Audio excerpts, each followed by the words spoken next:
अस्सलाम वालेकुम, good morning everybody, welcome to Geo Pakistan. क्या हाल है?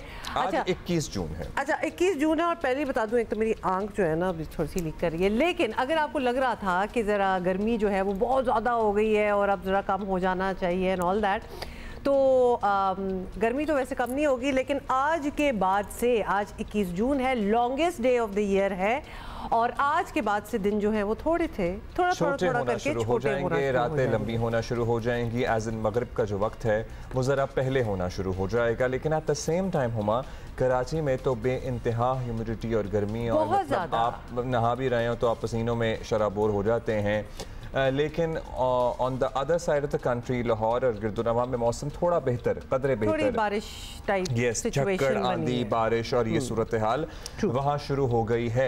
और by the end of June ये बताया जा रहा है कि प्री मानसून बारिशों का भी आगाज हो जाएगा और फिर जुलाई में बाकायदा मानसून का सिलसिला शुरू हो जाएगा। देखिए आज 21 है ना, हमने आपको बताया, तो अगर सिर्फ कराची की ही बात करें तो 27 के बाद से कुछ कहा जा रहा है कि बारिश का सिचुएशन जो है वो बन जाएगी। And as it is monsoon, you are very right. अच्छा, आज आपने 21 जून की एक बात तो बता दी कि it is the longest day of the year, लेकिन आज 21 जून है और ठीक 15 साल पहले आज ही के दिन पाकिस्तान ने अपना पहला T20 वर्ल्ड कप जीता था। yes. वैसे I exactly remember कि what I was doing at that time, हमने ये मैच कहाँ देखा था, किन दोस्तों के साथ देखा था। Yes. अच्छा, I don't remember, लेकिन आपने बड़ी अच्छी बात है, good thing to revisit today 15 साल बाद। However, आजकल जो हमारे क्रिकेट के हालात हैं और आयरॉनिक लगती है बात कि देखिए आज ही वो दिन आ गया जब 15 साल पहले हमने ये जीता था और अब देखें we are not even anywhere, we are not even in the tournament। Close तो तब होता है जब हमें लग रहा हो कि जी हम हैं अंदर, लेकिन बहुत टफ टीम्स हैं, हम हैं ही नहीं टूर्नामेंट में। अब पता है क्या हुआ, मैं आपको पता है आपने अभी जो बात की है ना, मैंने बिल्कुल नहीं सुना, क्योंकि मैं इतना महव हो गया, इतना मगन हो गया ये लम्हात, ये यादगार मोमेंट्स एंजॉय करने में, देखने में, उनको मिस करने में कि ये वो खुशियाँ हैं। We used to look forward to these matches and then we also used to win, you know, big tournaments like these. I mean, there was always a chance that we will win and then there were times that we won as well.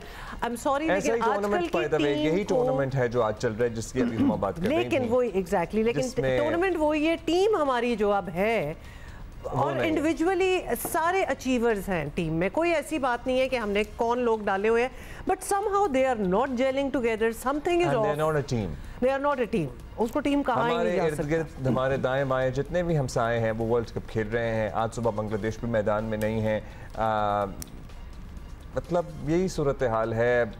Afghanistan India का match हुआ और 2009 के again world cup की बात करें, थोड़ा सा credit भी याद दिलाते हैं ना उन लोगों का जिनका इस जीत में, इस वर्ल्ड कप की जीत में अहम किरदार था। शाहिद आफरीदी सर्टनली हैं, अब्दुल रज़ाक हैं, मोहम्मद आमिर की परफॉर्मेंसेस हैं, वहीं यूनुस खान को लीडरशिप का क्रेडिट जाता है, क्योंकि वो जब उतरते थे ना मैदान में तो वो एग्रेशन, वो स्टेबिलिटी, वो मैच्योरिटी नज़र आती थी। कमाल की उनकी फील्ड प्लेसमेंट्स होती थी, बॉलिंग चेंजेस होती थी, हर लम्हा खिलाड़ियों की वो हौसला अफजाई कर रहे होते थे। और यूनुस खान का माइंड सेट जो था ना, हम आप कहेंगे कि जी आज वो जीत गए तो हम कह रहे हैं, लेकिन वो फील हो जाता है, वो एक विनिंग कैप्टन वाला था। You could feel that even at that particular time. So 2024 में ऐसा हमें certainly। अच्छा, फिर अगर आपको याद आ रहा है ये सब कुछ, तो अब्दुल रज़ाक की भी आपको परफॉर्मेंस फिर याद होगी, जो कि पहले खैर whatever was happening earlier, लेकिन उसके बाद उन्होंने 3 आउट किए और वो वाकई जिसने वो देखे थे वो मैचेस, और ख़ास तौर पे फाइनल मैच जिसने देखा था, जिसने अब्दुल्ला आप बता रहे हैं, you can not forget those moments. So Bangladesh is playing, India is obviously there, Afghanistan has just played his match. If somebody is not there, it is Pakistan, and it is really embarrassing and it is heartbreaking. It is not embarrassing. It is embarrassing क्योंकि हम नहीं हैं इन positions पे, इस field में जाने में जहां हम इसमें भी पहुंच गए हैं। ठीक है, लेकिन एम्बैरेसिंग तो मैं इसलिए नहीं कहूँगी जैसे एम्बैरेसिंग होना कि मतलब we have done very well in the past and we will do very well in the future. This is just not our time. So we are not ready for it, we are not fit for it. अभी हमारा thinking कि we will do very well in the future and not really feel कि क्या हुआ है और किस वजह से हुआ है, तो फिर तो हम बैठे ही रहेंगे। नहीं तो हम बैठे हुए हैं ना इधर, भूलने नहीं देंगे, बताते रहेंगे कि क्या हुआ है और क्या what did not work out, what went wrong. We are all here to remind the team and we will make sure that it is fixed. दिल टूटना तो मेरी और आपकी बात है, दिल टूटना तो वो जो फैन है उस पे आता है। जो लोग जिम्मेदार हैं उनका दिल टूटने ना टूटने से क्या काम है, उन्हें तो शर्म आनी चाहिए थोड़ी सी at the same time. Abdullah क्या ख्याल है? So it should be embarrassing for them that everybody in our surrounding, in our neighborhood is playing the World Cup and we are out of it. And you know, heartbroken, हम heartbroken है ना भाई, हमें होना चाहिए ना heartbroken। heart break करना होना आपकी जिम्मेदारी नहीं, आपका काम नहीं है, आपको तो करना था कुछ, आपने वो नहीं किया। Are you ashamed of it? Are you? तो ये अब्दुल्ला बड़ा अच्छा सवाल छोड़े जा रहे हैं और जाते नहीं रहे, लेकिन इसी पे हमने बात भी करनी है कि हम ओवर द बोर्ड चले जाते हैं because we love cricket and we love Pakistan cricket team, and जिनसे आप बेइंतहा प्यार करते हैं उनसे आप एक्सपेक्ट भी करते हैं। एंड सुहेल इमरान हमारे साथ हैं। बैक टू बैक ये हार्ट ब्रेक्स हुए हमारे वर्ल्ड कप वाले भी लेते हैं ना, वाले और ये T20 वाले। ठीक है ना, एक और पर्सपेक्टिव लेते हैं। हार्ट ब्रेक बहुत ज्यादा हो गया है इधर। सुहेल इमरान हमारे साथ हैं। सुहेल, अभी आपने हमारी भाई की, बेसिकली अब्दुल्ला की, तो इमोशनल आउटबर्स्ट आपने सुन लिया होगा। पहले तो बताइए, यही सेंस हमें पता है कि आवाम में तो प्रिवेल कर रही है, लेकिन जो मैनेजमेंट है, जो डिफरेंस ला सकते हैं, कोई चेंजेस ला सकते हैं, उन्हें अंदाजा है कि हम अवाम जो है वो कितनी डिसअपॉइंटेड है इस बार? मतलब ना जीतना, जाके टॉप 4 टॉप 5 में जाके निकल आना, दैट्स अनदर स्टोरी। हम तो इस काबिल नहीं थे कि हम एक स्टेज से आगे जा सकते। जी वो बिल्कुल जिस तरह की बातें की हैं अब्दुल्ला ने, वो हर किसी की यही दिल की आवाज है और उसका दुख उतना ही है जिसका इजहार अभी किया है अब्दुल्ला ने। और इसके साथ साथ अगर जहां तक मैनेजमेंट की या प्लेयर्स की बात है, डेफिनेटली वो दुखी तो हैं और उन्हें अभी भी कुछ खिलाड़ी ऐसे हैं कि इन्हें यकीन नहीं आ रहा कि हम आउट हो चुके हैं। लेकिन इस चीज का मेरा ख्याल है, जिस तरह की वो प्लानिंग कर रहे थे, जिस तरह का उनका एटीट्यूड टुवर्ड्स गेम था, उन्हें अंदाजा था कि हम ये जो है हम किनारे पे अपनी टीम को नहीं लगा सकेंगे, बल्कि बीच में इंतहा छोड़ के चले जाएंगे। और ऐसा ही कुछ हुआ। कुछ प्लेयरों को अंदाजा भी था, ये कहना कि जी कुछ खिलाड़ियों ने अपने आप को कमरों में बंद कर लिया, उन्होंने खाने नहीं खाए, उन्होंने ये नहीं किया, उन्होंने वो नहीं किया। ऐसा कुछ भी नहीं है।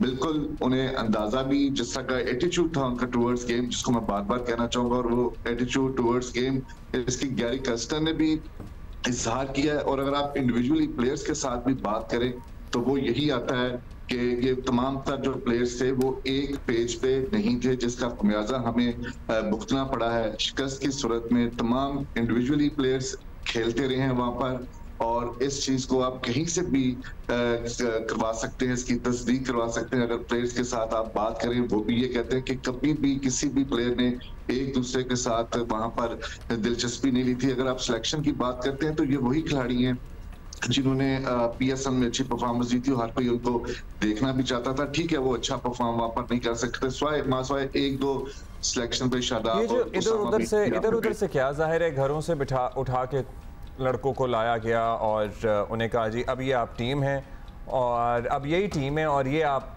वर्ल्ड कप में जा रहे हैं और आपने जीत कर दिखाना है। Basically this did not work, Suhail, because वो लड़के जिनकी एक हिस्ट्री थी not gelling together and not going along well together, जिनके किस्से हम सबको पता हैं, जब बाबर आजम को कप्तान बनाया गया था तो उनके वालिद साहब का जो बयान था वो भी उसी पैरा है या उसी तनाजुर में था। एग्जैक्टली वही हुआ जिसका खदशा था, क्योंकि ये मैच से पहले कोई मिलते थे, कोई कैप्टन स्टॉक होती थी, कोई टीम का कोई एज अ यूनिट कोई बात होती थी यूनिट, क्योंकि वो नजर नहीं आया ना हमें, कि कोहेजन नजर ही नहीं आई टीम में एट ऑल, इसलिए सवाल बनता है। जी बिल्कुल, आप दुरुस्त कह रहे हैं। इन दोनों जो जिनकी तरफ आपका इशारा है, डेफिनेटली उनको लाना जो था वो सबसे बड़ी गलती रही है at the end of the day. अगर मैं बात करूं, जब से मोहम्मद आमिर ने टीम से बाहर हुए थे या उन्होंने दोनों प्लेयर्स ने खुद से विथड्रॉ किया था पाकिस्तान टीम से, कोई ऐसी प्रेस कॉन्फ्रेंस नहीं है PCB के हेडक्वार्टर कदाफी स्टेडियम में होने वाली जिसमें इन दोनों खिलाड़ियों के बारे में सवालात नहीं होते थे मीडिया की तरफ से। और मीडिया वही सवालात करता है जो आम फैंस भी चाह रहे होते हैं या फैंस के अंदर गुफ्तगू हो रही होती है कि जी मोहम्मद आमिर को क्यों नहीं लिया जा रहा, हमाद वसीम को क्यों बाहर कर दिया गया। इन दोनों के अलावा इवन और किसी के अलावा क्वेश्चन नहीं होता था। इन दोनों के लिए क्वेश्चन हुआ करता था कि इनको टीम में कब लाना है। अब उसी प्रेशर को कह लें आप, या उसी एक कह लें कि जी एक हवा चल पड़ी थी कि इन दोनों को आना चाहिए, वो फैसला हुआ। ये शाहीन अफरीदी जब कप्तान थे, बाबर तो बाद में कप्तान तब्दील हुए, उससे पहले वहाब रियाज और शाहीन अफरीदी दोनों की आपस में अंडरस्टैंडिंग हुई और उन दोनों ने इन दोनों खिलाड़ियों के साथ बात की और उनको आमादा किया और उसके बाद तो कैप्टन चेंज हो गया। और सुहेल, आप ये बात बता रहे हैं और ये वी कैन नॉट बिलीव कि ये हम अपनी नेशनल टीम की बातें कर रहे हैं कि आपस में जी उनका कोई मुआहिदा हुआ या बातें हुई, उन्होंने सोचा इसको लेकर। लगता है कि इनकी कैपेबिलिटी, टैलेंट पे किसी ने नजर ही नहीं डाली। हमें एक टीम चाहिए थी जो कि, तो वो बिल्कुल दोस्ती यारी सारा लगता है कि उसमें जी तुम भी आ जाओ, अमेरिका जा रहे हैं हम, तुम भी आ जाओ, आओ जी तुम रिटायर कर गए थे, तुम भी वापस ले लो, तुम आ जाओ। It doesn't even sound like a team, मतलब ये मेकिंग ऑफ द टीम भी नहीं लग रही। और हम दोस्ती यारी की हम बात करते हैं, दोस्ती यार अगर मिलके बैठ जाएं और वो बड़ा कुछ अचीव कर सकते हैं। मुझे तो लगता है यहाँ उनकी दोस्ती यारी भी नहीं थी आपस में। अच्छा, लेकिन let's come to the point. Suhail, surgery की बातें हो रही हैं, क्या चेंजेस आप देख रहे हैं? सिलेक्शन कमेटी चेंज होगी, कैप्टन चेंज होगा, प्लेयर्स चेंज होंगे, कहाँ से शुरू होगी ये बात? अब्दुल्ला, मैं छोटी सी बात पिछले के साथ मिला दूं कि ये दोनों खिलाड़ियों को लाने का फैसला जो था, ये एक पॉपुलर डिसीजन था क्योंकि लीग्स में उनकी परफॉर्मेंस अच्छी थी। इस वजह से पॉपुलर डिसीजन किया गया कि दोनों को वापस लाके टीम को जो है मजबूत किया जा सके। जहां तक तब्दीलियों के हवाले से बात है, अभी तक इस हवाले से गैर यकीनी की सूरत हाल पाई जाती है। जो नहीं, तो कप्तान से भी किसी ने पूछा था, क्योंकि ऑब्वियसली वो खुद सिलेक्शन कमेटी का हिस्सा, कप्तान भी तो है। ये डेफिनेटली कप्तान से पूछा गया था। ये उस वक्त गुफ्तगू शुरू हुई थी जब शाहीन अफरीदी कप्तान थे। ये जब उनको वापस लाना, बाबर आजम को वापस लाना भी पॉपुलर डिसीजन था आपके ख्याल में? किसका? बाबर आजम को वापस लाना भी पॉपुलर डिसीजन था, सहाफियों की प्रेशर में आके वापस ले आए? नहीं, कतन कोई मीडिया का प्रेशर नहीं था। ये सोली का उनका डिसीजन था, चेयरमैन पीसीबी मोहसिन नकवी का, और उन्होंने मुशावरत जिन लोगों के साथ भी की, उनको मशवरा दिया गया। ये सोली उनका अपना था। इसके ऊपर ना तो आप निकाल के देख लें, उस वक्त कोई भी मीडिया। अच्छा जी, आप बता दें कौन है यहाँ पे रहेगा? वहाब रियाज साहब क्या रहेंगे? उनका मुस्तकबिल कैसा है? जो बाकी लोग पीसीबी में अब शामिल हुए हैं या हैं, मतलब they are there at their positions, they would remain at their positions? एक बात तो तय है कि सिलेक्शन कमेटी के हवाले से तब्दीलियां डेफिनेटली होंगी। अब वहाब रियाज जो कि बहुत करीबी तस्वर किए जाते हैं चेयरमैन मोहसिन नकवी के, और उनके ऊपर ही सारा मलबा डाला जा रहा है, सिलेक्शन का भी, मैनेजरशिप का भी। टीम में अगर एक पेज पे नहीं रखा जा सका सारा कुछ, अब बड़ा मुश्किल लग रहा है कि वहाब रियाज को चेयरमैन मोहसिन नकवी इतनी तनकीद होने के बावजूद जो है वो बरकरार रख सकेंगे। एक स्पेकुलेशन ये भी है कि उनको हटा दिया जाएगा, लेकिन इस हवाले से जितनी कुछ भी चीजें हैं वो चेयरमैन मोहसिन नकवी खुद इसको देख रहे हैं, वो खुद इस हवाले से फैसला करेंगे। और जितना मैं उनको जानता हूं या जो भी उनके करीबी ज़राए से बात हुई है, वो अब किसी भी प्रेशर में आने की भी पोजीशन में नहीं है, ना पहले वो कभी आए हैं। वो कहा यह जा रहा है कि वो किसी प्रेशर में आकर डिसीजन नहीं करेंगे। लेकिन एक बात जरूर तय है कि जो सेंट्रल कॉन्ट्रैक्ट बिल्कुल वक्त ऊपर आ रहा है, ये कम जुलाई से नए सेंट्रल कॉन्ट्रैक्ट की मुद्दत शुरू होगी, उसमें फाइनेंशियल मॉडल तो वही रहेगा जो 3 साल के लिए पैक हो चुका हुआ है, जिसके ऊपर दस्तखत हो चुके हैं। लेकिन कैटेगरीज प्लेयर्स की जो हैं वो जरूर तब्दील होंगी। बड़े नामों को नीचे डिमोट होना पड़ेगा और कुछ ऐसे खिलाड़ी भी होंगे। इसमें भी आई एम सॉरी, लेकिन उनका ईगो ही हर्ट होगा। हम परफॉर्मेंस की बात कर रहे हैं इधर। सुहेल, ये बताएं, अगली जो बांग्लादेश सीरीज है उसमें अब ये सारे जराए बता रहे हैं और आप इसको कंफर्म या डिनाई कर सकते हैं कि रिजवान, शाहीन, हारिस, इन सारों को बाहर किया जा रहा है उस सीरीज में से। इनफैक्ट बाबर आजम के हवाले से भी क्वेश्चन मार्क्स हैं। जी, बाहर कह लें इसको या रेस्ट कह लें, रेस्ट देना बनता है क्योंकि बांग्लादेश की टीम की परफॉर्मेंस टेस्ट क्रिकेट में खासतौर पर सबके सामने है, और वो आपने होम सीरीज में भी खेलना है। तो आप इसमें अगर 3-4 प्लेयर्स को रेस्ट भी दे देंगे तो उससे कोई फर्क नहीं पड़ेगा। लेकिन हमारी जो अंडरस्टैंडिंग है या जो हमारी बात हुई है, मैं खासतौर पे अगर बाबर आजम की बात करूं, वो तो किसी तरह का भी रेस्ट लेने की पोजीशन में नहीं है, क्योंकि इस साल में पाकिस्तान ने सिर्फ टोटल जो है वो 5 टेस्ट मैचेस खेल रहे हैं। 2 बांग्लादेश के खिलाफ होम सीरीज के, 3 टेस्ट मैचेस जो हैं उसके इंग्लैंड के खिलाफ होम सीरीज के, उसके बाद पाकिस्तान ने टेस्ट सीरीज के लिए साउथ अफ्रीका का दौरा करना है। पाकिस्तान टीम को पहले ही टेस्ट मैचेस जो हैं वो दूसरी टीमों की निस्बत बहुत कम मिलती हैं। तो कोई भी सीनियर खिलाड़ी अगर वो रेस्ट करना चाहेगा वर्कलोड मैनेजमेंट के तहत, अगर उसको आमादा किया जाता है तो फिर तो दुरुस्त है। आमादा क्या किया जाता है? मेरा ख्याल है ये बताया जाए पब्लिक के लिए कि आपकी परफॉर्मेंस इतनी बुरी है कि आप बैठ जाएं। सोहेल एग्जैक्टली यही कहना था, थैंक यू कि रेस्ट दिया जा रहा है। मतलब कमाल क्या किया उन्होंने कि उनको रेस्ट दिया जा रहा है। नाउ इफ आपने इतने कप हमें जिता दिए कि अब तो आपको रेस्ट थोड़ा सा देना बनता है। उन्हें ये बता दिया जाए कि आप इतने फारिग हैं कि आप बैठें थोड़ी देर आराम इसको से। कहना चाहिए बिल्कुल, ये इट शुड बी स्टेटेड कि किसको रेस्ट या व्हाटएवर क्यों कराया जा रहा है। परफॉर्मेंस नहीं अच्छी थी इसलिए इनको पीछे छोड़ रहे हैं, but that's all the time we have. Sohail, Imran, thank you for being with us.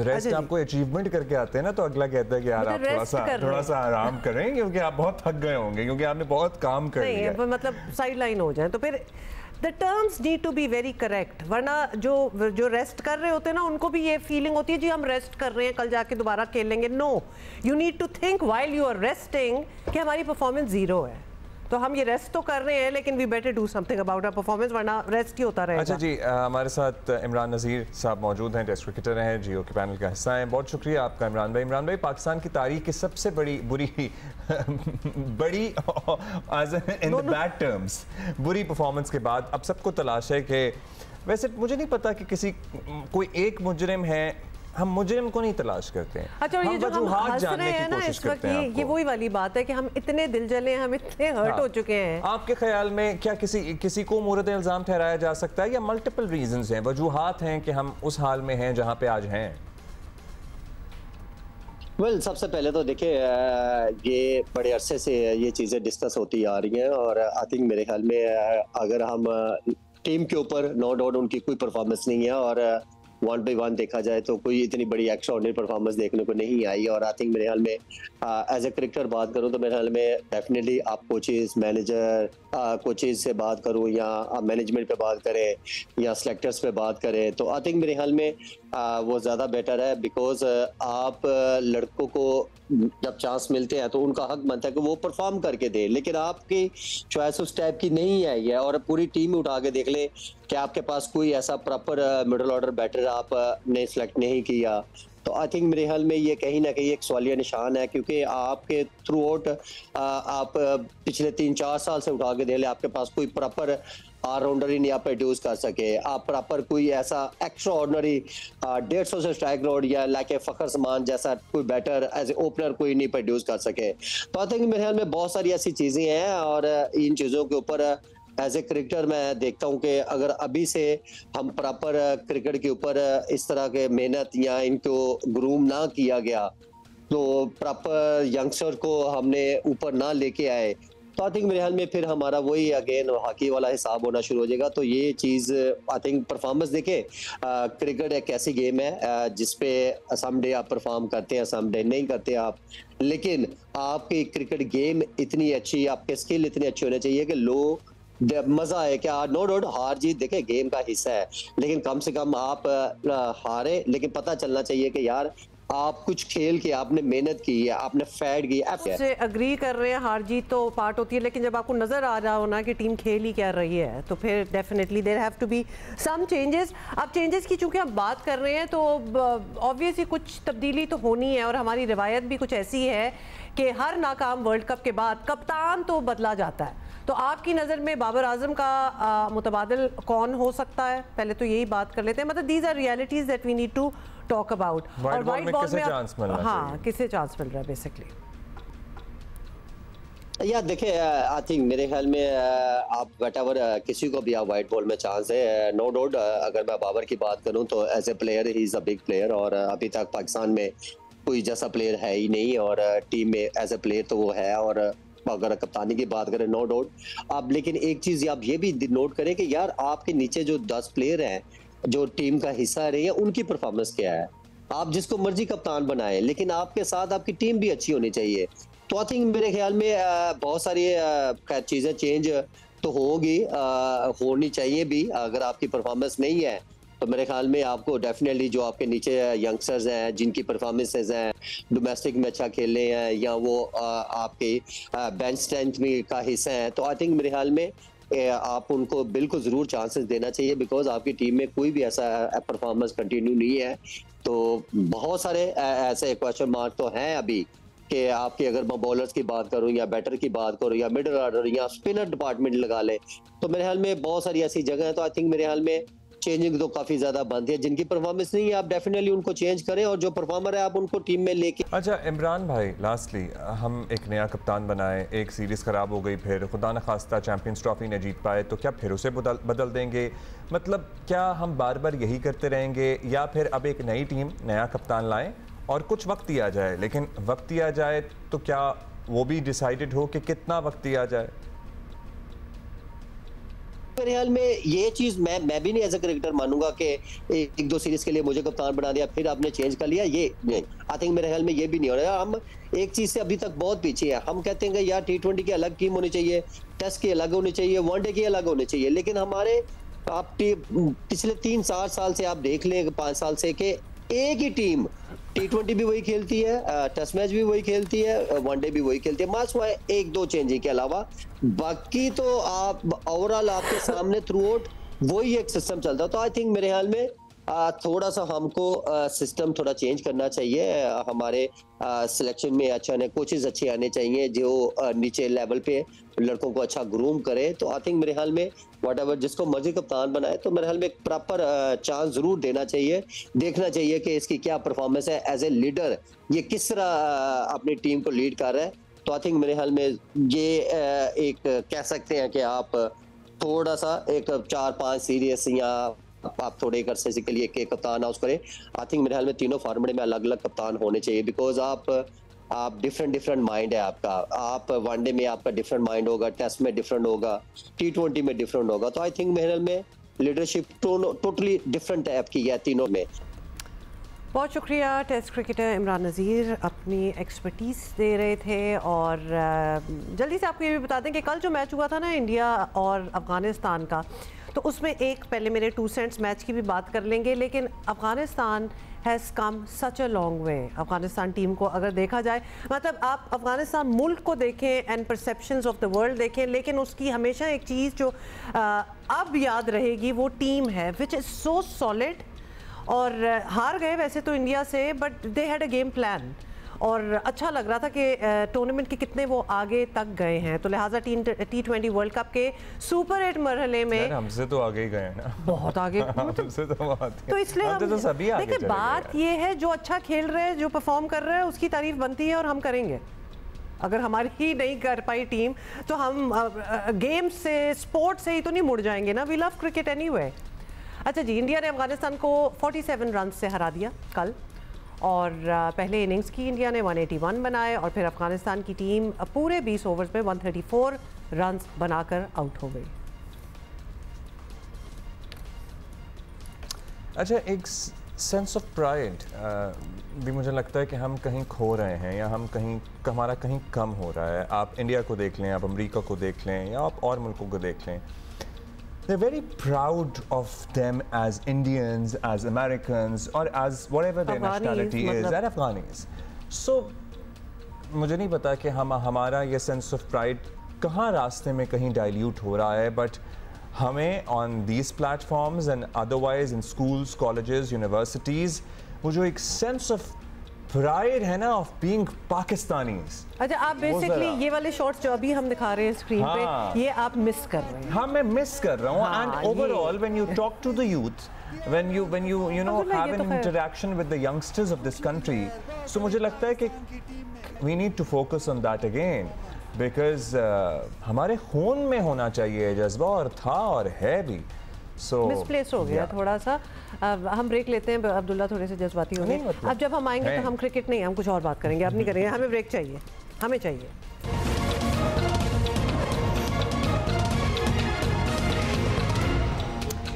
Welcome back ji, good morning once again. हम जरा काशिफ मुश्ताक हमारे साथ मौजूद हैं। ओवरऑल जो कुछ नई फुटेजेस, बड़ी दिल दहला देने वाली फुटेजेस हैं जो मंजर आम पर आ रही हैं, उनको डिस्कस कर रहे थे इनके साथ भी। कई क्या चल रहा है? मतलब आप सोचिए कि आप खुदा न खास्ता जा रहे हों, हम स्ट्रीट क्राइम की बात कर रहे हैं, जा रहे हों और इस तरह से आपको कोई रोक ले और आप पे फायरिंग शुरू हो जाए और आपका इस तरह से रोक ले जो हम आपको विजुअल दिखा रहे हैं, जो कि बिल्कुल लेटेस्ट हैं। और कल फेडरल बी एरिया में गाड़ी पर मोटरसाइकिल सवार डकैतों से बचने के लिए जब एक कार सवार ने गाड़ी मुलजिमान पर चढ़ा दी, देख सकते हैं आप। हमारा सवाल और काशिफ से भी अभी हम ये पूछ रहे थे कि इसने मतलब जोर से क्यों नहीं चढ़ाई, स्पीड क्यों नहीं किया?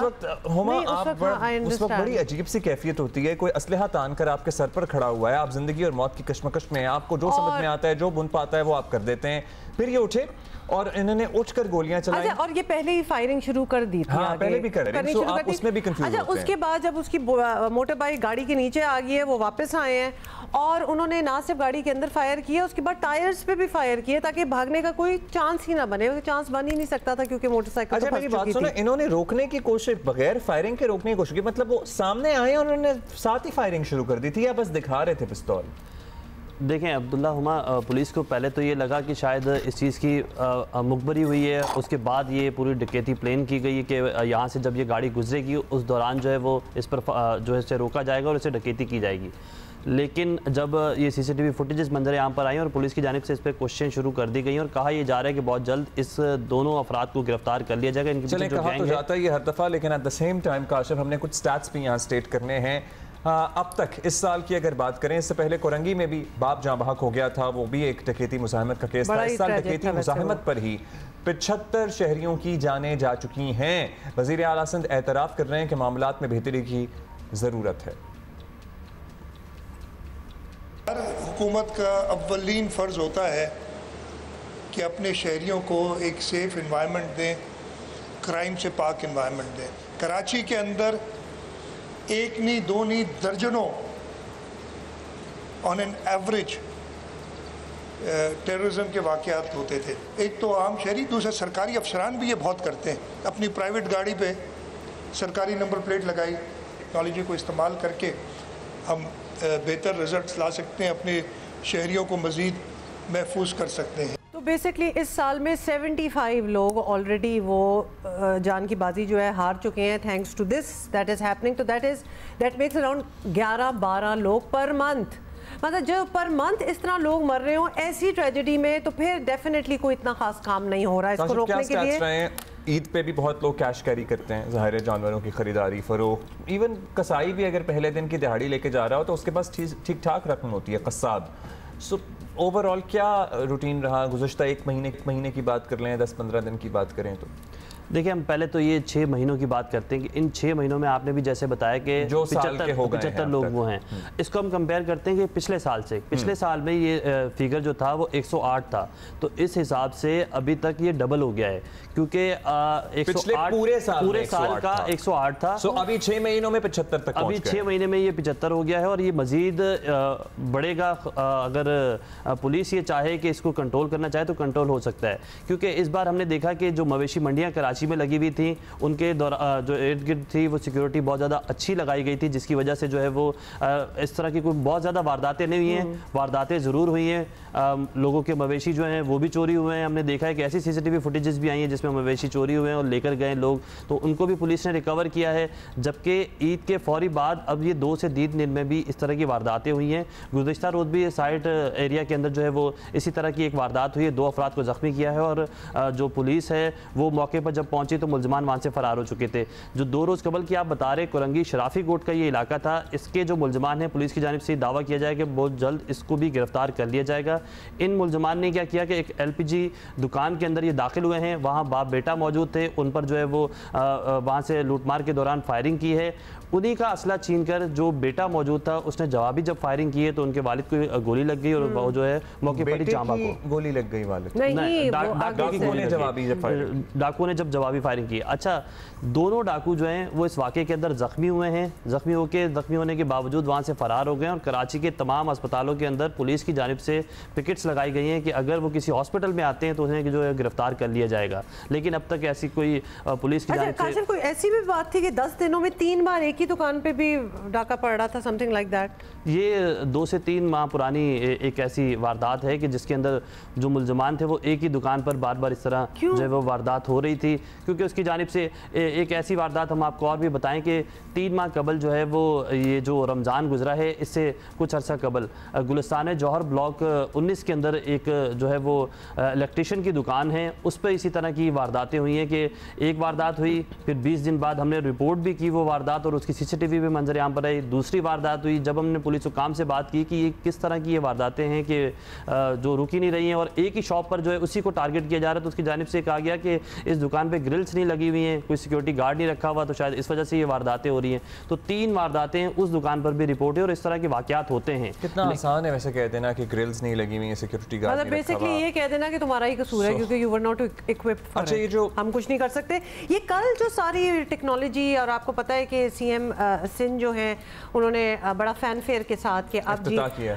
इफ्तिताह की है और अब एंट्री और एग्जिट पॉइंट्स वगैरह हर जगह कैमराज होंगे, हाईटेक किस्म के ये होंगे वाली बात हो रही है। और ये आपको लगता है कि ये इफेक्टिव तरीका है क्राइम को ज़रा कम करने का? हुमा, ये अब तक ना हो जाने चाहिए थे, क्योंकि तो हमारे जो एग्जिट और एंट्री पॉइंट हैं, चाहे वो शहर के हों या सूबे के हों, उनको बहुत ज़्यादा ज़रूरत है कि उनको कवर किया जाए और वहाँ से जितनी भी गाड़ियाँ चोरी होती हैं, जो भी नॉन कस्टम चीज़ें पाकिस्तान में या कराची में आती हैं, तो उनको रोका जाए। उसके लिए करके पुलिस की जानिब से हिकमत अमली तैयार की गई थी।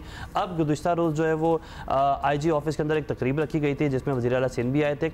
बताया ये गया है कि कराची बशमूल जो है वो पूरे सूबे के अंदर 40 ऐसे टोल प्लाजा हैं जिनके ऊपर जो है वो CCTV कैमरे लगाए जाएंगे। जो कराची का एक टोल प्लाजा है वहाँ सैंपल के तौर पर ये कैमरे लगाए गए थे। अच्छी क्वालिटी के 9 मेगापिक्सल के ये कैमराज हैं कि जिनकी मदद से जो है वो ना सिर्फ गाड़ी को ट्रैक किया जाएगा बल्कि गाड़ी के अंदर जो ड्राइवर बैठा होगा उसकी हाइट ऐसी रखी गई है कि गाड़ी के अंदर जो ड्राइवर होगा उसे भी शनाख्त किया जाएगा, गाड़ी के कलर से लेकर उसकी जो नंबर प्लेट और सेम टाइम पर जो है वो CPO जो IG ऑफिस है उसके अंदर वो रिपोर्ट होगा। पूरा मॉनिटरिंग सेल बनाया गया है, लेकिन ये बहुत जल्द कर लेना चाहिए था क्योंकि इस तरह की वारदातें जो सिर्फ कराची में होती हैं वो बहुत जल्द यहाँ से जो है वो गाड़ियाँ ट्रांसफ़र हो जाती हैं, गाड़ियाँ चले जाती हैं और उनकी रोकथाम के लिए कोई बेहतर हिकमत अमली नहीं है। और ना सिर्फ ये गाड़ियाँ यहाँ से ट्रांसफ़र हो जाती हैं, जिस भी सूबे में या जहाँ भी जाती है वहाँ से लोगों को दोबारा कॉल्स आती हैं और कहा जाता है कि आपकी गाड़ी हमारे पास है और इस गाड़ी को रिकवर करने के लिए आप इतने पैसे हमें दें। अरे गाड़ी तो बहुत बड़ी बात है, अगर आपका iPhone चला जाए तो वो आपको मैंने बताया था, आपको याद है, वो फ़ोन करना शुरू कर देते हैं, जी ये आपका फ़ोन है, हमारे पास पड़ा है, आप ले लें आके। आप इतने पैसे भेजें और पता नहीं वो पैसे भेजते हैं कि नहीं भेजते, वो रिकवर मेरा नहीं ख्याल होता होगा। ये बड़ी हौलनाक विजुअल है जो गाड़ी में रुकते है मोटरसाइकिल गाड़ी की टक्कर से और फिर दोबारा फायरिंग होती है। एक्चुअली दोबारा दिखाई है तो वो वाकई आप सही कह रहे थे, उन्होंने रिवर्स भी करने की कोशिश की है क्योंकि यू कैन सी दैट वो आप स्पिन करते हुए आप उनको पहिए जो हैं वो नजर आते हैं। आप ये बताइएगा आपके हाँ वो नहीं वो फंस गई थी मोटरसाइकिल गाड़ी के पहियों में आगे बम्पर में। इनकी कोई ये मुखबरी हुई थी उसके नतीजे में इनको रोका, क्योंकि जाहिर है किसी को तो पता है ना कि इस गाड़ी में 70-80 लाख 90 लाख कैश है, अदरवाइज कैसे हो सकती है बात? बिल्कुल, हमारी इस हवाले से SSP सेंट्रल से भी बात हुई, उनकी जानिब से कहा गया कि इसका हमें ये लगता था कि मुखबरी हुई है। अभी भी तफ्तीश इस वाक़े की जारी है, लेकिन CCTV फुटेज से और दीगर शवाहिद से ये लगता है कि मुखबरी नहीं थी, क्योंकि आप ये देख सकते हैं कि जब गाड़ी आती है एक तो इसकी स्पीड इतनी ज़्यादा नहीं है, उसके बाद जब मुलजमान इसको रोकने की कोशिश करते हैं फिर फायरिंग करते हैं। ये गाड़ी वो रिवर्स करने के बजाय दोबारा जब आगे लेके जाता है तो मुलजमान बाकायदा उसके टायर्स पर फायर करते हैं कि गाड़ी किसी तरीके से रुक जाए, और उसके बावजूद उनकी मोटरसाइकिल यहाँ फंसी हुई है। मोटरसाइकिल पुलिस ने रिकवर कर ली है, रिकवर करने के बाद उसकी तलाश भी शुरू कर दी है कि मोटरसाइकिल किसके नाम पर है और ये कैसे जो इनके इस्तेमाल में, तो वो भी किसी चोरी की होगी। उसके बावजूद वो पैदल गाड़ी से बैग उतारते हैं रकम का और लेकर वो वहाँ से फरार हो जाते हैं। तो ये दोनों अफराद इसमें ज़ख्मी भी हुए हैं जो गाड़ी के अंदर मौजूद थे। एक ड्राइवर था किसी पंप का और उसके साथ जो है वो उसका एक कैशियर था जो ये रकम बैंक में लेकर जा रहे थे। इसी दौरान ये वारदात हुई है। 80 से 90 लाख रुपए थे। पुलिस की जानिब से बताया जा रहा है कि फौरी तौर पर जो है इस पर कार्रवाइयाँ शुरू कर दी गई हैं, वाक़े का मुकदमा दर्ज कर लिया गया है और बहुत जल्द मुलजमान को जो है वो गिरफ्तार किया जाएगा। मतलब ये वाहिद ही कोई सड़क होगी कराची की जहाँ कोई बंदा नज़र नहीं आ रहा था जब वारदात हो रही है, वरना आराम से खुलेआम ये चीज़ें हो भी रही होती हैं और पीपल आर वॉचिंग। क्या कर सकता है कोई? एक और कुरंगी वाली फुटेज भी जरा हम देख लें। कितना कुछ चल सीन है, लगता नहीं है कि दो फ्रेंड्स हैं जो कुछ अरसे बाद और बातें कर रहे हैं। Well not really now. जैसे पुलिस नाका नहीं लगाती वैसे डाकुओं ने नाका लगाया है बेसिकली। मतलब कि ऐसे आगे पहुंच जाते हैं कि रोको, हाँ, और चलो निकलो। चलिए जी Kashif, thank you for updating us. हम ले रहे हैं अभी ब्रेक।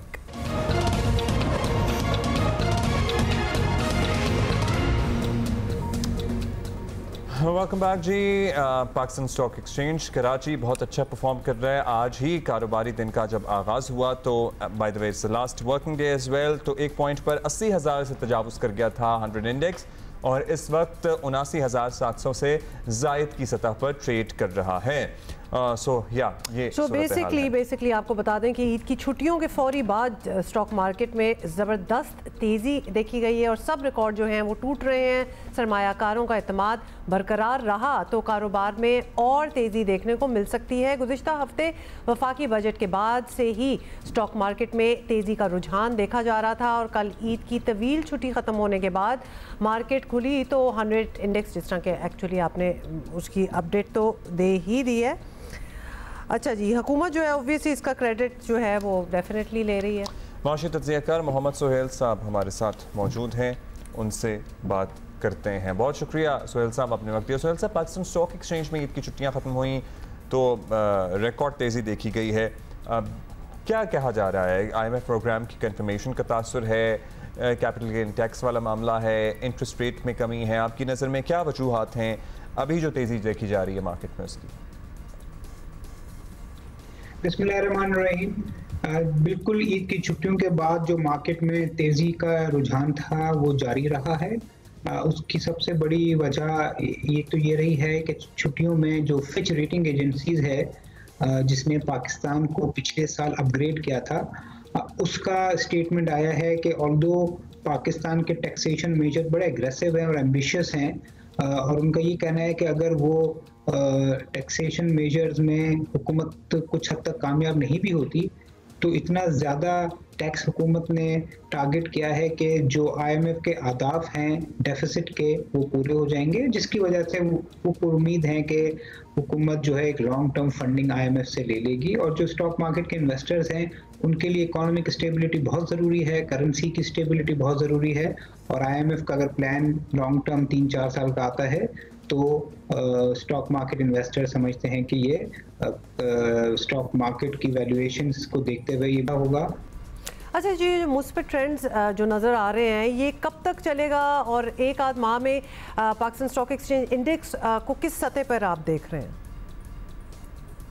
IMF का प्लान हो जाने के बाद मुझे लगता है कि थोड़ा सा ये जो तेज़ी है थमे, क्योंकि इन्वेस्टर्स हमेशा प्रोएक्टिव होता है, उसको नज़र आ रहा है कि IMF प्रोग्राम होने वाला है, तो लगता है कि जब तक IMF का प्रोग्राम होगा तो ये एक्टिविटी बज़ाहिर लग रहा है कि जारी रहेगी।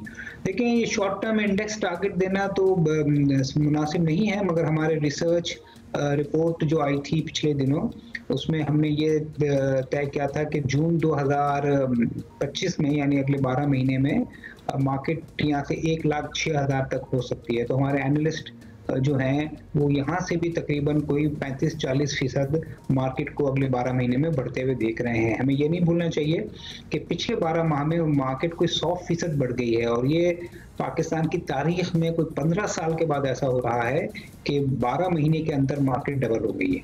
अच्छा, ज़ाहिर है हुकूमत तो चाहेगी कि ट्रेंड बरकरार रहे, इसको इनकरेजमेंट मिलती रहे। क्या कर सकते हैं और क्या मेजर्स हो सकते हैं जिससे ये मुस्बत रुझान चलता रहे?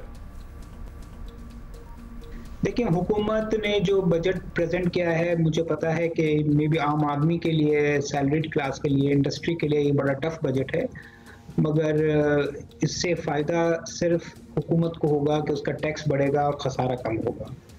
तो यही अगर सिलसिला हुकूमत मेंटेन रहे, जो फिस्कल और मॉनेटरी डिसिप्लिन जो हमने इस बजट में भी देखा है, पिछले 12 माह से हम देख रहे हैं कि हुकूमत जो है वो कड़वे घूंट पी रही है, जिसका असर ग्रोथ पे भी हो रहा है, जिसका असर इंडस्ट्री पे भी हो रहा है। मगर मुल्क के लिए ये बेहतर है क्योंकि मुल्क को इकोनॉमिक स्टेबलाइजेशन की ज़रूरत थी। तो अगर हुकूमत ये सिलसिला अपना बरकरार रखती है और ग्रेजुअली इकोनॉमी को कंसोलिडेट होने देती है और ग्रेजुअल रिकवरी की तरफ तवज्जो देती है तो इकोनॉमी के लिए भी और स्टॉक मार्केट के लिए भी एक ये पॉजिटिव है। बहुत शुक्रिया। माशी तज्जियाकार मोहम्मद सुहेल हमसे बात कर रहे थे।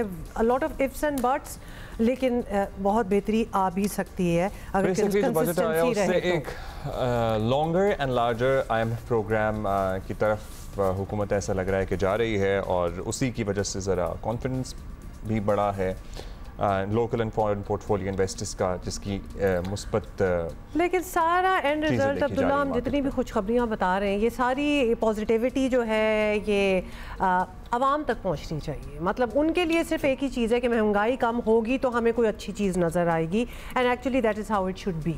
तो लेट्स सी कि वो कब होता है। अच्छा जी, we have to take a break right now, थोड़ी देर में वापस आ रहे हैं बस।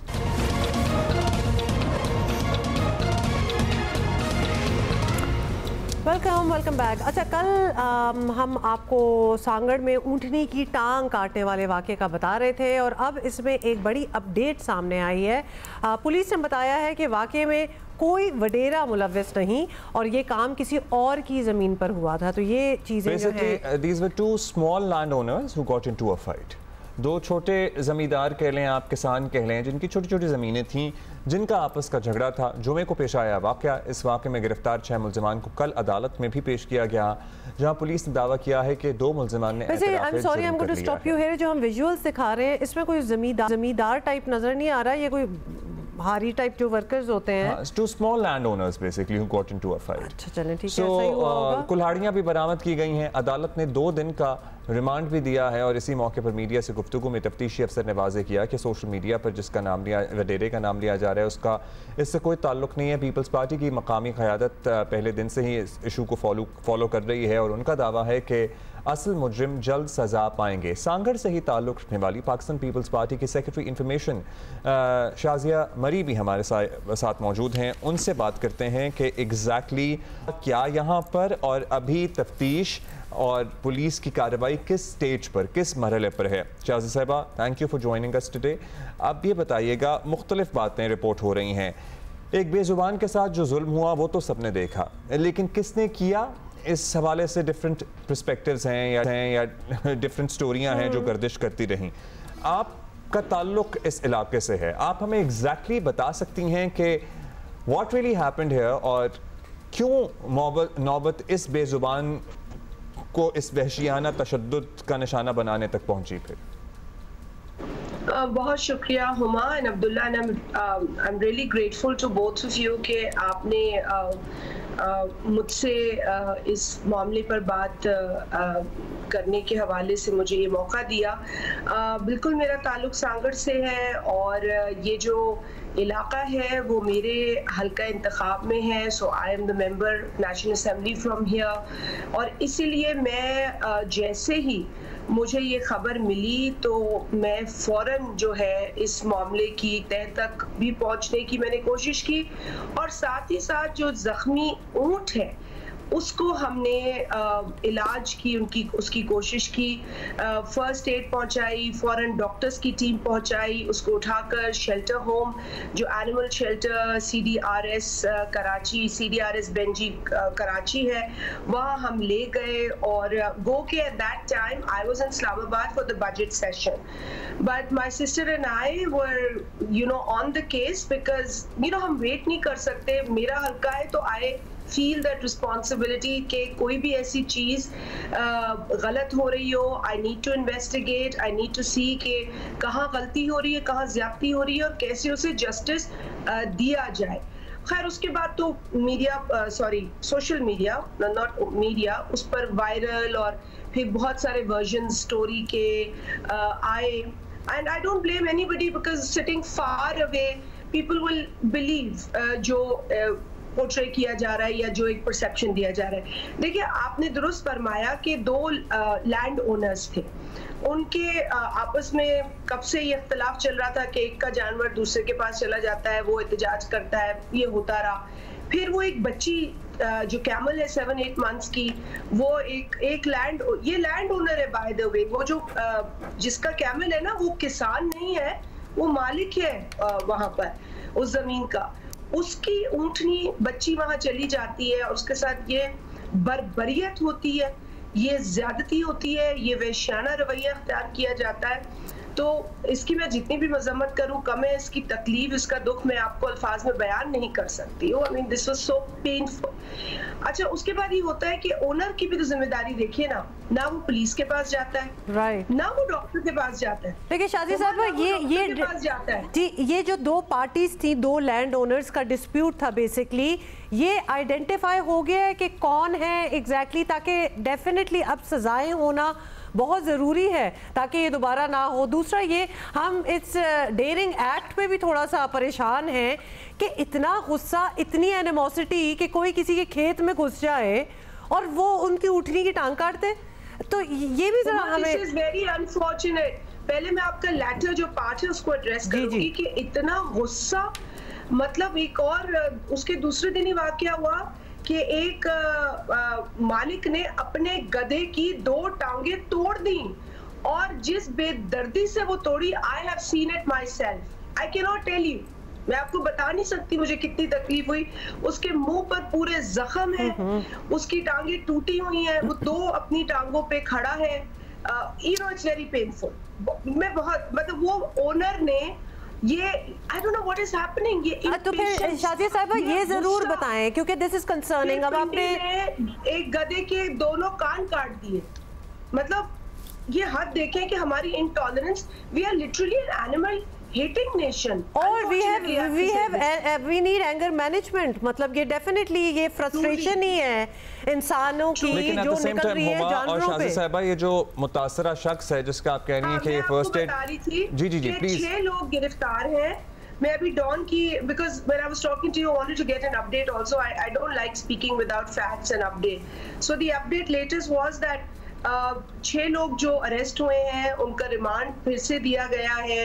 Police is you know on this case and I have to, देखिए मैं, अगर मुझे जरूरी नहीं लगता कि मैं किसी को अननेसेसरीली अप्रिशिएट करूं, पर इन दिस केस जो एसपी बैठे हैं सांगड़ में, जो मेरी मालूमात है कि पहले तो मैं इतनी लगी हुई थी कि पहले कैमल को बचाओ, and I tell both of you this on record कि अगर वो एनिमल रेस्क्यू हम नहीं करते, Abdullah and Huma, for your information, वो बच्ची मर चुकी होती।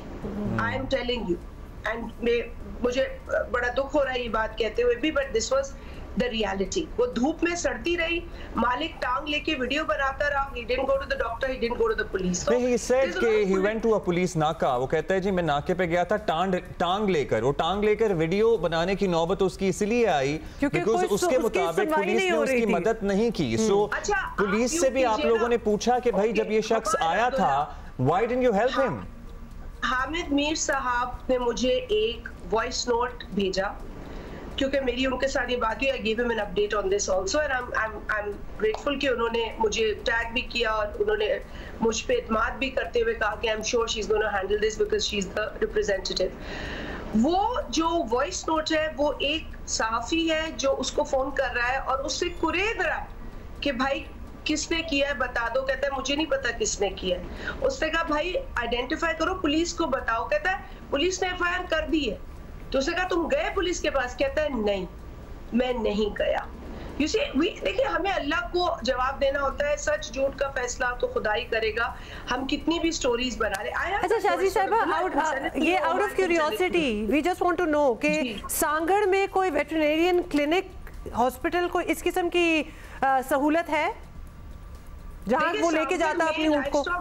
सांगड़ में लाइफ स्टॉक डिपार्टमेंट का वजूद है और वहां पर ऑफिसर भी है, दवा भी मिलती है, but the kind of condition that this camel was in, इसे जिस तरह की केयर और इसको जिस तरह का इलाज चाहिए था, उसके लिए इसे कराची लाना जरूरी था बिकॉज इट वाज कॉम्प्लिकेटेड। देखिए टांग जिस दरिंदे ने चॉप की ना, उसके बाद वो एक दिन धूप में सड़ती रही है। अब उसके बाद पुलिस जाती रही है, मालिक उसके बाद सरजमीन से गायब हो गया because he did not want to come forward, he didn't want to get into a big dispute because वो जो वीडियो बनी थी ना, वो इसलिए बनी थी कि एक निचली सतह पर ये बात फैलाकर वो कोई मुआवजा ले ले, because I think the other party was not giving him anything. This is the version.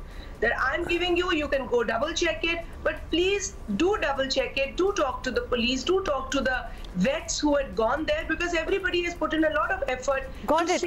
शादी साहब, फाइनली ये भी बता दें कि इसकी अब आगे इन्वेस्टिगेशन क्या होगी, क्योंकि जानवर भी हमारे सामने है, जो 2 लोगों का डिस्प्यूट था वो भी हमारे सामने है। नेचुरली एक का ऊंट है, दूसरे ने उसकी टांग तोड़ी, ये सब सामने है। आप इस केस को आगे, इसको तो बड़ा फौरन हल हो जाना चाहिए। देखिए इस केस पर तो मैं बैठी हूँ, ठीक है। I mean I've saved, alhamdulillah, my sister was a senator, Annie. I want to give her credit because she was very passionately involved. She's a big animal lover, by the way.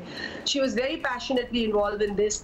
Bilawal Bhutto साहब was very concerned about it because he's the one जिन्होंने bionics के साथ connect किया है हमें कि camel का जो प्रोस्थेटिक जो ट्रीटमेंट है उसकी वो हो सके। So these good boys here in Pakistan, smart people in Pakistan are looking into this and इंशाल्लाह ताला उसका इलाज पूरा होगा। 2 महीने लगेंगे, हीलिंग प्रोसेस है, एकदम नहीं उम्मीद की जा सकती कि जी 4 दिन में उसको टांग लग जाएगी।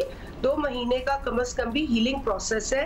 अभी उसका हार्नेस बन रहा है ताकि उसको खड़ा किया जाए, बिकॉज वो उठने की बच्ची कोशिश करती है। शी नीड्स कैमल मिल्क, वो और कोई दूध नहीं पी सकती, उसकी माँ उसके पास नहीं है, उसे दूध दिया जाता है कैमल का। 2 किलो वो सुबह लेती है, 2 किलो वो शाम को लेती है।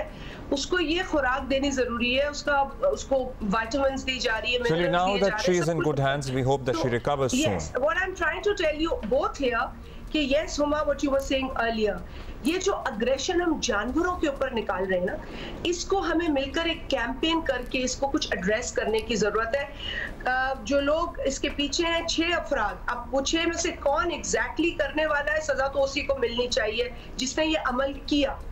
Laws are not very strong. अक्सर ऑर्डर भी प्लेस कर दिया जाता है और परपेट्रेटर, जी बिल्कुल शादी साहिबा, कभी कभार करने वाला एग्जैक्टली वो नहीं होता जिसने किया होता है, उसको भी ऑर्डर मिला होता है। प्रोसिक्यूशन कमजोर होता है और मुल्जिम छूट जाते हैं। इस सूरत में Huma there is no man behind it because believe me, आप लोग वडेरे की बात करते हैं, मैं वडेरा माइंडसेट से लड़ती हूँ इलेक्शन, तो मेरा लास्ट अपोनेंट भी बहुत बड़ा वडेरा था। शादी साहिबा, we appreciate your personal interest in this story, जाहिर है, और I would just add the, can you give me the last word here, Abdullah? जी, हमें आपसे एक सवाल और करना है, I would just suggest that this society needs to become animal caring society, if not animal loving society. जिस मुआशरे में हम ये कहते हैं कि तेरा कुत्ते जैसा हाल करेंगे, तू गधा है, you know, insults also animal पे बनाते हैं। So this is the psyche, a mindset that we all need to address. We need to realize and do something to change it. Absolutely. Because एक कैमल नहीं है, पाकिस्तान के कई इलाकों में, KP, Punjab, you know, everywhere. Animal abuse is a reality. मतलब वो reach जो सुधारे जाते हैं, जो सड़कों पे सर्कस दिखाते हैं, मल्टीपल ऐसे वाक़यात होते हैं। एब्सोल्युटली। अब शाज़ी साहिबा, हम एक और टॉपिक पे आपसे सवाल करना चाहते हैं, एंड यू नो नेचुरली क्योंकि आप हमारे साथ मौजूद हैं ही। कल हमने थोड़ी सी लिबर्टी ले ली है आपकी मौजूदगी का फायदा उठाते हुए। किस स्टेज पर हैं आपके मामलात? बजट की मंजूरी की यकीन दहानी तो करा दी है, कल ज़ाहिर अहम मुलाकात थी वफूद की सतह पर। क्या आने वाले दिनों में पाकिस्तान पीपल्स पार्टी बाज़ाब्ता हुकूमती इत्तेहाद का हिस्सा होगी या अभी उसमें वक्त लग सकता है? What is exactly going on? कल की मुलाकात में क्या ब्रेक थ्रू हो सका? Yes, again, ये तो सिचुएशन बड़ी करंट चल रही है। देखिए, कल की मुलाकात हुई है, you know the whole series of events that have taken place, so I'm not going to go back into the history of that. But कल जो मुलाकात हुई है प्राइम मिनिस्टर साहब और चेयरमैन बिलावल भुट्टो साहब के दरमियान, उसमें भी कोई ऐसी नतीजा खेज बात नहीं जो मैं आप दोनों के साथ शेयर कर सकूं। But you know, Peoples Party is a mature party. We still believe in talking, in resolving issues through a political dialogue. We are continuing to do that. I believe there are going to be a few more meetings that will take place. बात सिर्फ ये है कि देखिए, 2 जमातों के दरमियान एक अंडरस्टैंडिंग डेवलप हुई थी हुकूमत साजी के मौके पर, उस अंडरस्टैंडिंग को ऑनर नहीं किया गया। पीपल्स पार्टी की यही कंसर्न है। देखिए, एक ब्रीच ऑफ ट्रस्ट एक बड़ा संगीन मामला है।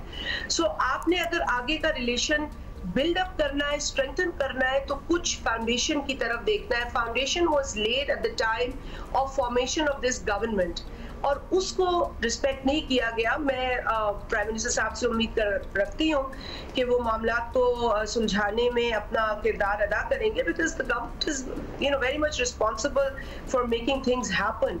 सो आई थिंक हमारे पास ज़राए से जो इस्लामाबाद से खबरें आ रही हैं वो ये हैं कि बिलावल भुट्टो साहब ने शहबाज शरीफ साहब को हाँ कर दी है कि बजट की मंजूरी तो एटलीस्ट हो जाएगी और फिर कमेटियों की सतह पर कमेटियां भी बन गई हैं, मामलात आगे बढ़ेंगे। Is that so? Would you confirm it? This is not to my knowledge, and I would request you both to just wait and see, because देखिए मैं क्या आपसे कह रही हूँ ना, we are a mature party, we are not going to, हम कोई ब्लैकमेलिंग नहीं कर रहे, हम कोई बदतमीजी नहीं कर रहे, हम बहुत सिविलाइज तरीके से अपनी कंसर्न का इजहार करें रिजर्वेशन का, और पार्लियामेंट्री तरीका ही इस्तेमाल करें कि जी इस वक्त हम आपसे खुश नहीं हैं इस मामले के ऊपर, so we choose not to attend the session, but because the deputy prime minister Ishaq Dar sahab came to meet Chairman Bilawal साहब, तो उस मीटिंग के बाद उन्होंने एक टोकन पार्टिसिपेशन इंश्योर की, and that is happening to date. We would like to be a part of budget, we would like to also give input. चले हमसे ली तो नहीं गई इनपुट, लेकिन इस वक्त जो जिस तरह बजट लग रहा है हम भी उस पर बात करना चाहते हैं। हमारे बहुत कंसर्न्स हैं इस बजट को लेकर, but because the party strategy और the policy today is to just have token participation, तो हम टोकन ही पार्टिसिपेट कर रहे हैं, but we are keeping our fingers crossed. I hope that the government realizes that the commitment that they made उस वक्त जबकि गवर्नमेंट फॉर्म हो रही थी उसको ऑनर करना जरूरी है।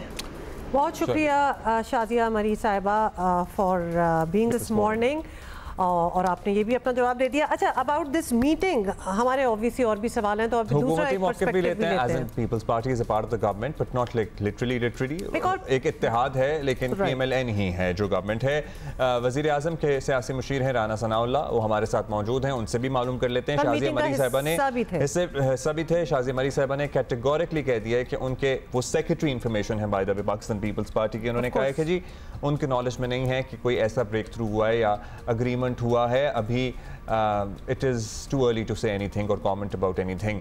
अब राना साहब आप ये बता दें कि वज़ीर आज़म और बिलावल भुट्टो साहब के दरमियान मुलाकात में क्या मामलात आपके मुताबिक हल हो गए या अभी सीज़ फायर नहीं हुआ है? क्या उम्मीद है आपको?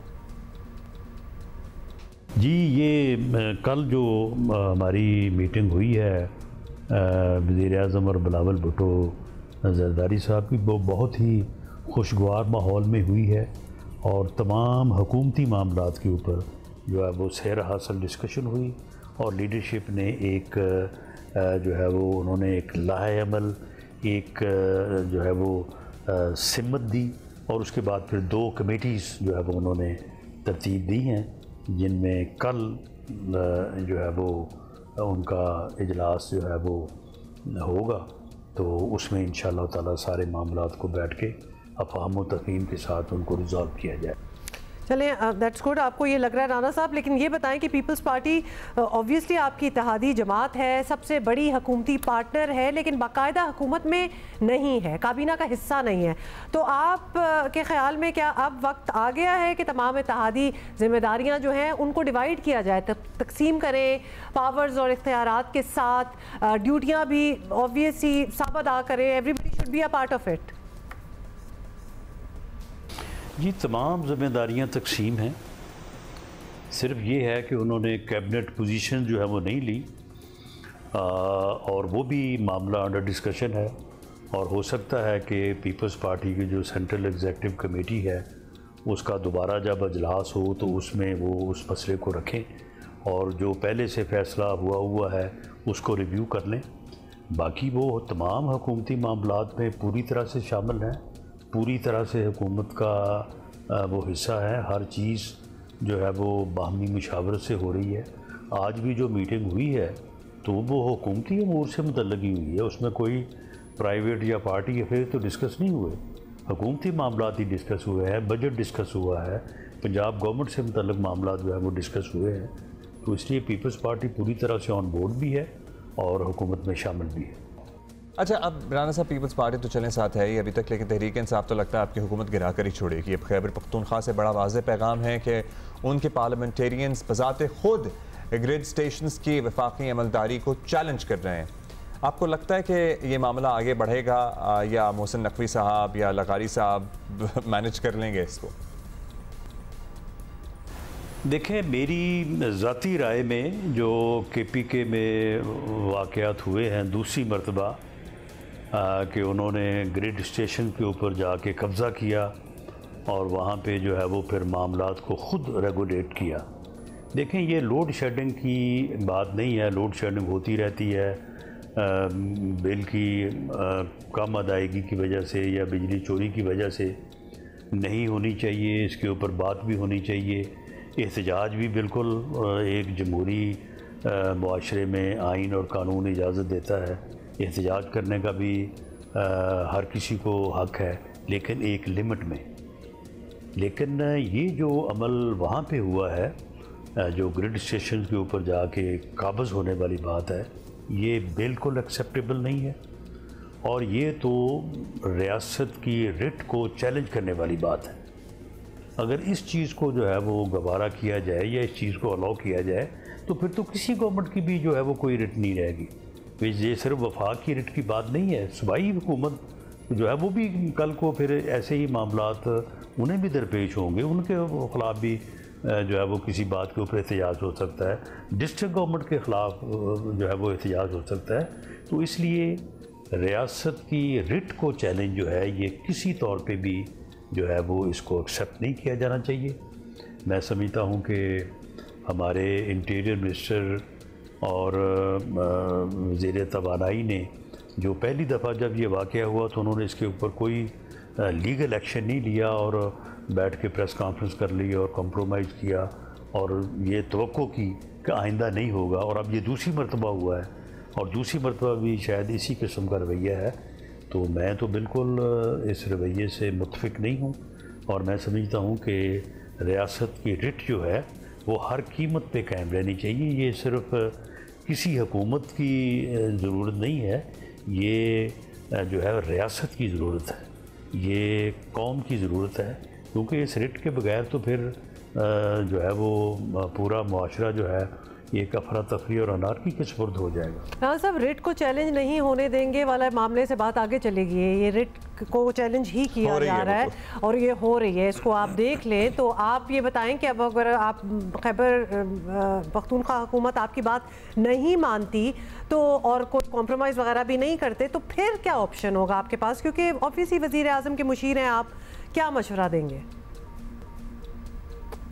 जी, मैंने तो इस बारे में अपनी राय का इजहार इससे पहले भी किया है कि रियासत की रिट जो है इसके ऊपर कोई कंप्रोमाइज़ जो है वो नहीं हो सकता, नहीं होना चाहिए। और अगर कोई गवर्नमेंट या कोई भी जो है वो सेगमेंट ऑफ सोसाइटी जो है वो रिट को चैलेंज करता है तो वफाकी हुकूमत के पास ऑल पावर्स हैं और सूबाई हुकूमत जो है वो तो जो है वो बिल्कुल जुम्बश नहीं कर सकती, हिल नहीं सकती। ये बड़के छड़के जितनी मर्जी गंडापुर साहब मारते रहें, वरना तो उनकी कोई मजाल नहीं है कि वो वहाँ पे जो है वो कोई हरकत जो है वो कर सके या वफाक को जो है वो चैलेंज कर सके। और फिर वो भी KPK में। KPK जो है वहाँ पे जब तक वफाकी जो फोर्सेस हैं और ख़ास तौर पे जो आर्मी और रेंजर्स का वहाँ पे जो रोल है, जिस किस्म की दहशतगर्दी के साथ वो लड़ रहे हैं, जिस किस्म की कुर्बानियाँ जो है वो दे रहे हैं, आए दिन आप देखते हैं कि किस तरह के खूबसूरत नौजवान अफसर जवान जो है वो जामे शहादत जो है वो कबूल कर रहे हैं, शहादतें पेश कर रहे हैं। ये कैप्टन फराज अलियास जिसकी चंद दिन बाद जो है वो शादी होने वाली थी, कैसे कैसे लोगों ने दुख बर्दाश्त किए हैं। तो ये वो कुर्बानियाँ हैं जिसकी वजह से KPK में हुकूमत कर रहे हैं गंडापुर साहब तो वहाँ पे जो है वो एक दिन नहीं गुजार सकते। तो इसलिए उन्हें भी ऐसा नहीं करना चाहिए और मैं समझता हूँ कि वफाक की तरफ से भी इस चीज़ को एक दफ़ा अलाउ किया गया, जो कि मेरी राय में गलत था। अब दूसरी मरतबा फिर किया गया है। मेरा ख्याल है कि अब इस पर जो है वो कतगन होनी चाहिए और रिट को चैलेंज करने का किसी को जो है वो इख्तियार नहीं होना चाहिए। बहुत शुक्रिया आपके राना साहब। आप कह रहे हैं कि जी KPK में तो जुर्रत नहीं कर सकते ये लोग, लेकिन आप भी खुद ही का साथ भी अगले जुमले में कह रहे हैं कि 2 दफ़ा अलाउ किया गया जो आपकी राय में गलत था। तो आप मशवरा दें फिर वज़ीर आज़म को। 2 दफ़ा अलाउ हो जाता है तो तीसरी बार कोई पूछता नहीं है, फिर वो करते हैं जो करना होता है। इन एनी केस ब्रेक ले रहे हैं।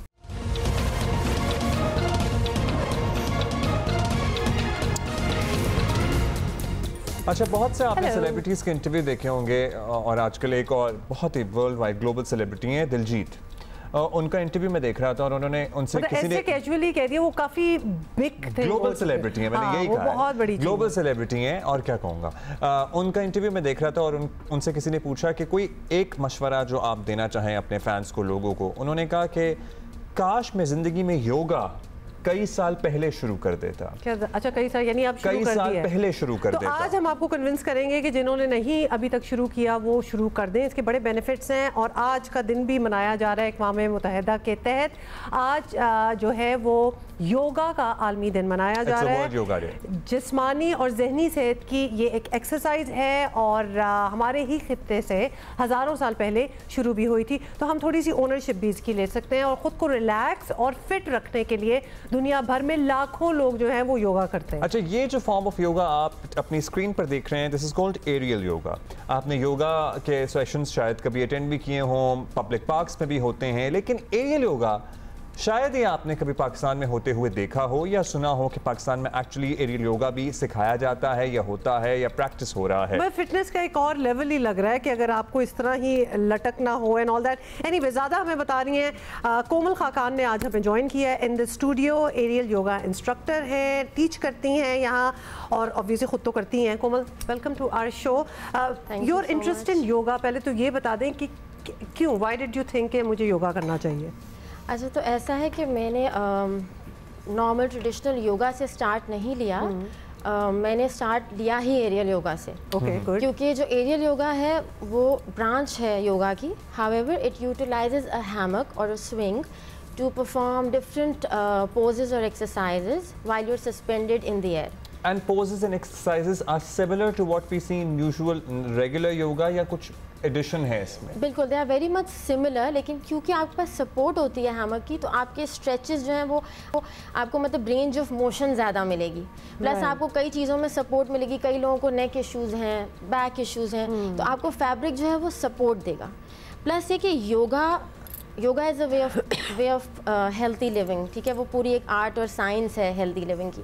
अब एरियल योगा क्या है? एरियल योगा की अच्छाइयों को भी ले रहा है, प्लस इसमें पिलाटीज भी आ गई, आपकी स्ट्रेंथ ट्रेनिंग आ गई, आपकी मोबिलिटी पे वर्क। बहुत चाहिए। अब स्ट्रेंथ ट्रेनिंग बड़ी ज़रूरी है हमारे लिए। हम इसको इस तरह से लेते नहीं कि मसल बिल्ड करना कितना ज़रूरी है।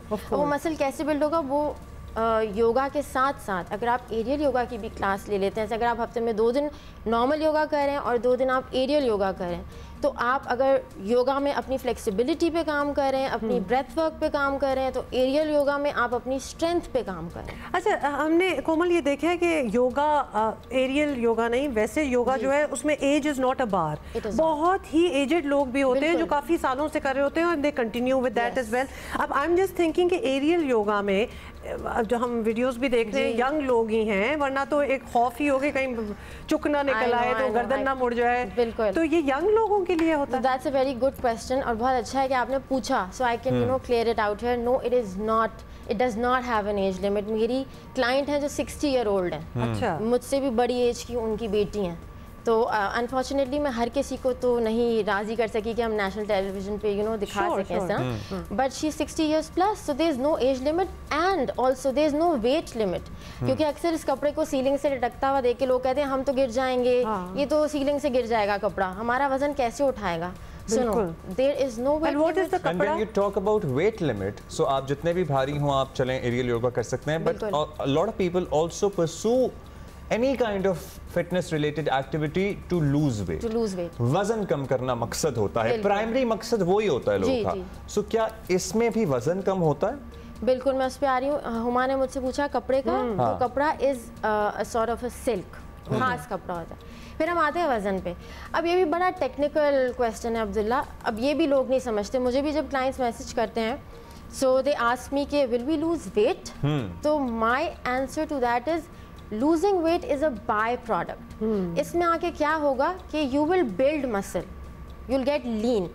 So when you build muscle, it will eat up your fat, and when it will eat up your fat, you will appear lean, and ultimately you will lose weight. But obviously with a good diet. ये अच्छा sustainable वे लग रहा है। अच्छा, अब ये देख के लोग जो हमें यहाँ देख रहे होंगे तो वो कहेंगे जी हम घर में कोई कपड़ा लटका के कर लेते हैं, तो आप हमें बता दें कि ये घर में करने वाली चीज़ नहीं है, because it can be, I guess, a little. No, see, if you are a practicing aerial yogi, if you are practicing it, तो of course you can have a hammock at home. मेरे भी घर पे था, जब मैंने सीखना शुरू किया था घर पे लगाया। मेरी कई क्लाइंट्स हैं उनके घर पे भी है, तो घर जाके प्रैक्टिस करती हैं। लेकिन इनिशियल जो बिल्कुल नया शुरू करे, या बस जैसे टीवी पे देख लिया, या उसने सोचा चलो मैं यूट्यूब पे वीडियो खोलती हूँ, start doing it at home. जैसे अक्सर यूट्यूब पे वीडियोस खोल के हम घर पे एक्सरसाइज करते हैं, ऐसा नहीं है। यू नीड सुपरविजन, आपको बंदा चाहिए, ये बहुत जरूरी है। बिल्कुल। तो आपका स्टूडियो है, इंजरीज होती हैं? इंजरीज, अच्छा इंजरी देखें, स्पोर्ट्स इंजरी के स्पोर्ट में नहीं होती है, किस एक्सरसाइज में नहीं होती, मसल पुल हो जाते हैं, लेकिन ऐसी इंजरी नहीं, खुदा ना खास्ता होती कि आप गिर गए, कोई सर फट गया, कोई हड्डी टूट गई, ऐसा नहीं है। और प्लस क्रैश मैट्स होते हैं, हम नीचे वो क्रैश मैट्स रखते हैं कि गिर भी गए तो चोट नहीं लगेगी। अच्छा, आई एम वेरी इंट्रीग्ड, मेरा बड़ा दिल चाह रहा है इस चीज़ को ज्वाइन करने के लिए। Komal Khaqan aerial yoga instructor, और इनका स्टूडियो कराची में ही है, so you can always join. बहुत शुक्रिया Komal, thank you so much for having me, being here. अच्छा जी, साथ ही हम एक ब्रेक ले रहे हैं।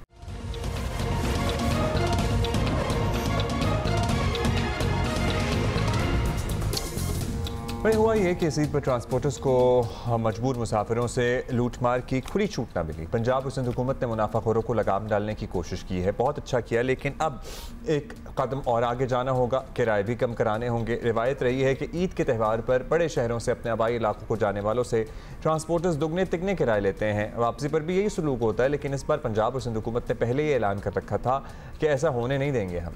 ज़ाहिर है कि मुकम्मल कंट्रोल तो नहीं हो पाया, लेकिन माजी की निस्बत काफ़ी फ़र्क नज़र आया है। अच्छा, ये भी आपको बता दें कि अच्छा हाँ, ये चलें हम आपको लाहौर ही ले जाते हैं। उमे फरवा हमारे साथ अभी तक आपको पता है जो लोग दीगर शहरों में काम करते हैं वो अपने आबाई इलाकों से वापस नहीं आए हैं। इसी वीकेंड पर आने का सिलसिला शुरू होगा, because from Monday they would most of them would, क्योंकि ज़्यादातर तो फिर वो 2 ही दिन थे ना वर्किंग डेज बीच में, तो वो फिर छुट्टी ले जाते हैं। फरवा, आप हमें बता सकती हैं कि क्या मामला रहा इस ईद पर अपने आबाई इलाकों में जाने और अब जो वापस आ रहे हैं लोग उनके साथ किराए को लेकर?